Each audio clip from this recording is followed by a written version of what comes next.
सावंतवाडीमध्ये परिवर्तन होताना पाहायला मिळतंय. विजयानंतर पहिली प्रतिक्रिया काय, कारण तुम्हाला टार्गेट केलं गेलं? या ठिकाणी टार्गेट करण्यापेक्षा आमच्या इथे आम्ही देवाला मानतो आणि जनतेला मानतो. विशाल परब सारखा एक तरुण कार्यकर्ता जर आमदारकीला उभा राहिला आणि त्या ठिकाणी चुकीच्या प्रकारे मतदान झालं, लोकांना मी दोष देत नाही, पण चुकीच्या व्यक्तीला निवडून दिलं आणि त्याचं फळ आपल्याला 1 वर्ष भोगावं लागलं. मागील 20 वर्षात आमदार असून सुद्धा साधं हॉस्पिटल डेव्हलपमेंट काहीच नाहीये. मी केव्हा टीका टिप्पणी करत नाही, परंतु आजही दीपक भाईंनी किंवा असंख्य काही मंडळी त्यांच्यासोबत जे असतात त्यांनी विचार करण्याची गरज आहे की नवीन तरुणांना आपण संधी देणं काळाची गरज आहे. सावंतवाडीच्या जनतेने नाही तर वेंगुर्ल्याच्या जनतेने सुद्धा या ठिकाणी भारतीय जनता पार्टीला ताकद दिली आहे. याच्यावरनं समजतंय की इथे स्थानिक आमदार कोण असू शकतो ही जनता ठरवू शकते. तुम्ही स्वभावावर गांधी सांगायची काय? 2029 ची वाट बघायची गरज नाही आहे. या ठिकाणी आजपासून भारतीय जनता पार्टी कामाला लागलेली आहे.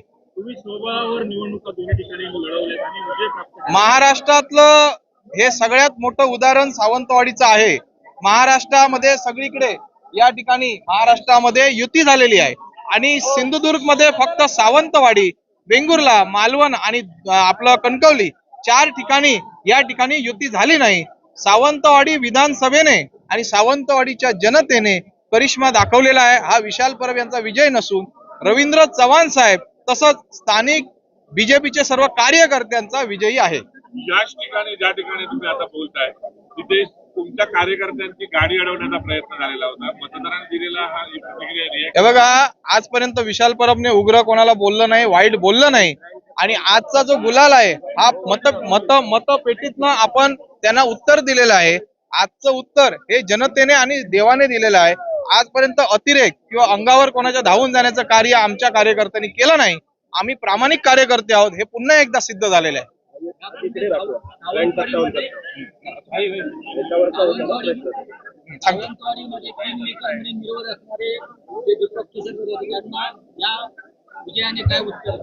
नाही, दीपक भाईंचं वयानुसार ते वडीलधारी आहेत. मी आजही त्यांना वडीलधारी का म्हणतोय? वयानुसार त्यांनी आराम करावा आणि नवीन तरुणांना संधी द्यावी.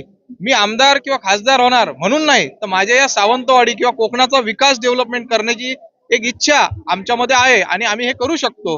मला असं सांगावंसं वाटतंय की येणाऱ्या काळामध्ये त्यांनी विचार करून आणि जनतेने काही जणांनी विचार करून नक्कीच पुढचं पाऊल उचलून चांगलं या ठिकाणी सत्ता पुन्हा एकदा भाजपची यावी हीच मला आजच्या क्षणाला वाटते. तुम्ही विकासाच्या मुद्द्यावर आपल्याकडे वळवलेला आहे, त्या पद्धतीचा विकास होणार का? मी तुम्हाला खात्रीशीर सांगतो की आमच्या नेत्यांकडे म्हणजे देवाभाऊ आहेत किंवा रवींद्र चव्हाण साहेब आहे यांच्याशी बोलणं झालेलं आहे.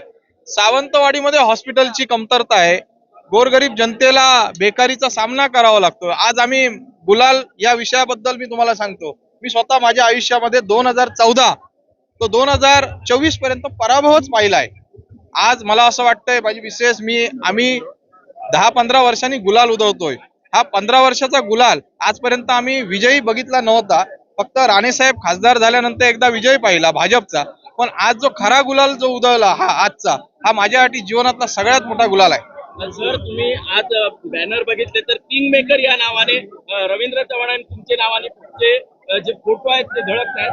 पूर्वी दीपक केसरकर किंग मेकर असं म्हटलं जायचं, काय सांगा आता किंग मेकर तुम्ही का? भाई, किंग मेकर हे 2 मिनिटांसाठी बाजूला ठेवू. ज्यावेळी सावंतवाडीचं हॉस्पिटल होईल त्याच वेळी आपण किंग मेकर होऊ शकतो. जनतेच्या मनातील किंग मेकर जेव्हा होऊ त्याच वेळी आपण होऊ शकतो. मला एवढंच सांगावं असं वाटतंय की या ठिकाणी आजचा विजय हा आमच्या कार्यकर्त्यांचा आहे. भारतीय जनता पार्टीने इतिहास घडवलेला आहे.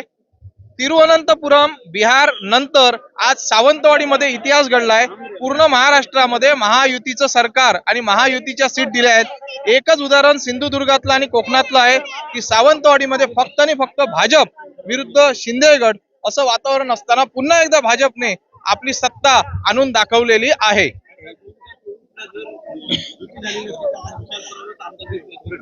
विशाल परब आमदार असो नसो पण विशाल परब लोकांच्या हृदयात आहेत, लोकांसाठी कार्य करणार आहेत. मला एकच खात्री आहे की या ठिकाणी मला एक खात्री आहे की आपणाला पुढील भविष्यामध्ये सावंतवाडीचं डेव्हलपमेंट ही अतिशय महत्वाची हा मुद्दा घेऊन आम्ही चालत आहोत.